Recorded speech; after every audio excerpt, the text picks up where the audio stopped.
2 tahun setelah Perang Diponegoro tahun 1832 ya, dalam satu laporan disusunlah Babat Kediri. Ya. Ini aneh penelitian. Babat ini diperintahkan oleh Mas Ngabei Purbowijoyo, seorang beskal, jaksa ya, Belanda. Dia mengatakan mendapat perintah ya, dari pemerintah ya, dari atasan untuk menyusun Babat Kediri. Kemudian dia menyatakan mendatangi dalang wayang krucil namanya Ki Dermokondo ya. Bagaimana cerita tentang sejarah Kediri ya. Ki Dermokondo mengatakan, saya itu hanya dalang wayang krucil, saya hanya bisa menceritakan cerita tentang wali-wali, cerita tentang cerita Menak dan seterusnya, tapi sejarah Kediri tidak tahu. Nah, untuk mengetahui sejarah Kediri, saya punya teman, seorang jin namanya Butolucoyo ya. Mas Ngabei Purbowijoyo bertanya, bagaimana cara mewawancarai jin temanmu itu ya? Melalui ada pembantu saya namanya Ki Sondong, dia nanti akan kesurupan jin Butolucoyo. Ya sudah, datangkan ya. Kita enaknya itu kalau meneliti tulisan Belanda itu begitu. Jadi ada laporan bagaimana proses itu terjadi. Didatangkanlah Ki Sondong, habis itu dilakukan upacara ya. Dan Ki Sondong kesurupan rohnya jin Butolucoyo. Cerita semua ditulis. Inilah yang kemudian disebut Babat Kediri. Ya, diterbitkan tahun 1850, disebarluaskan. Ya, itu. Jadi cerita sejarah versi jin. Jelas bikinan Belanda ini. Di situ ya dijelek-jelekan, namanya Sunan Bonang, Sunan Giri, dakwah Islam, semuanya jelek. Ya, kenapa? Yang bikin Belanda kok. Tahun 1850-an ada seorang misionaris namanya Ki Tunggul Wulung ya, nama aslinya Abdullah ya, asalnya dari Juwonopati ya, saking melaratnya dia masuk Kristen ya. Kemudian dia belajar Kristen di Mojowarno, dibina oleh Jelesma. Itulah kemudian dia pindah ke Kediri ya. Dakwah di Kediri, dia membaca Babat Kediri ya. Lalu mengambil cuplikan Babat Kediri ya, sebagian, kemudian dia susun menjadi sebuah tembang ya.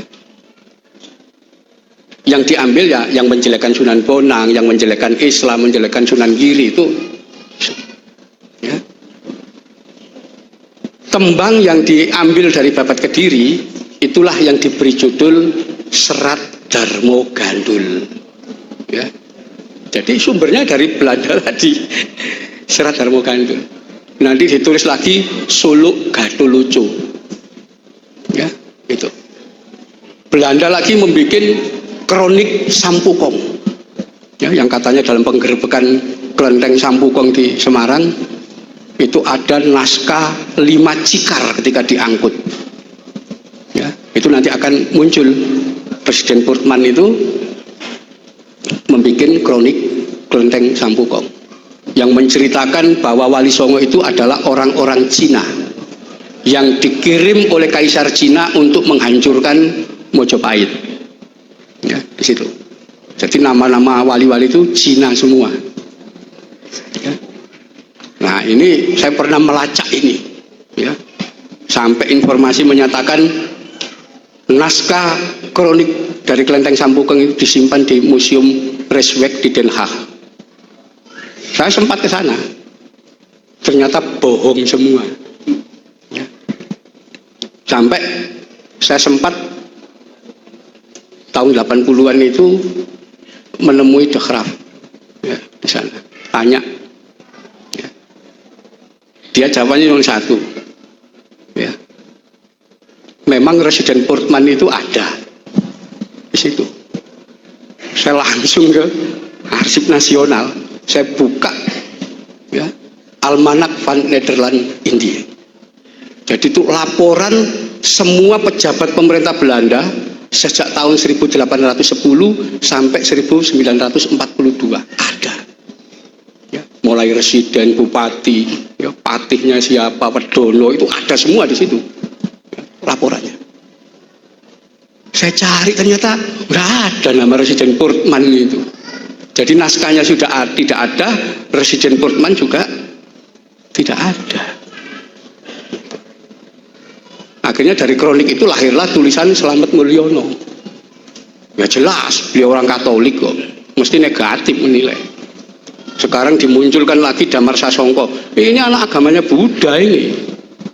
Nah itu negatif nilai itu, memakai naskah Belanda. Dan yang fatal, tahun 1860 Belanda mengeluarkan satu kronik namanya Kidung Sunda. Ya, ini dibikin di Bali, membikin sebuah cerita seolah-olah Gajah Mada itu pernah membunuh Raja Sunda dan pasukannya dalam peristiwa Bubar. Tidak ada ini dalam sejarahnya. Kita baca naskah Mojopahit jenis apapun tidak ada. Peristiwa itu tidak pernah terjadi. Ya. Sunda itu kerajaan besar. Kalau rajanya dibunuh pasti dicatat dalam sebuah kronik. Ya. Silakan baca Siksa Kandang Karesian, Carita Parahyangan. Tidak ada itu peristiwa Bubar. Ya.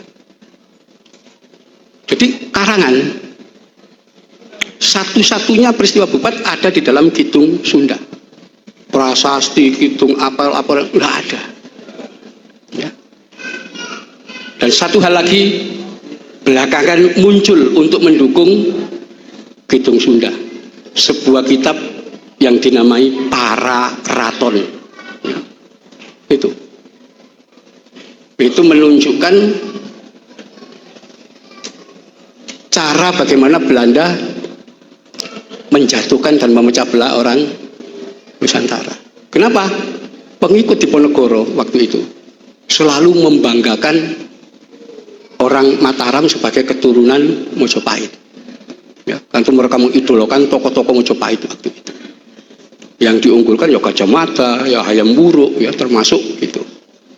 Dibikinlah Para Raton yang oleh Brandes baru muncul tahun 1920 baru dibahas. Ada Para Raton. Ya. Isinya hanya ingin menunjukkan kepada keturunan Mojopahit.